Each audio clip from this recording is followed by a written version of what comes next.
Peristiwa pencurian uang di Kota Amal kembali terjadi di Kota Palembang.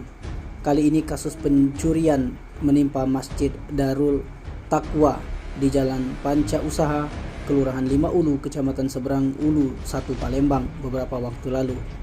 Dari rekaman CCTV masjid, terlihat seorang pria dengan santainya memasuki masjid yang dalam kondisi sepi. Kemudian pelaku melakukan aksi pencurian dengan cara mengambil uang di dalam kotak amal Masjid Darut Taqwa dengan mencongkel pemakai sesuatu benda yang ada. Aksi pencuri itu viral di media sosial Instagram yang diposting akun @plglipp. Nampak pelaku menggunakan baju kaos dan celana jeans warna hitam. Setelah berhasil mengambil uang, pelaku kemudian pergi meninggalkan masjid. Marbot masjid dari Darut Taqwa, Syamsuri, saat ditemui awak media, membenarkan adanya peristiwa pencurian uang di kotak amal di masjid tersebut.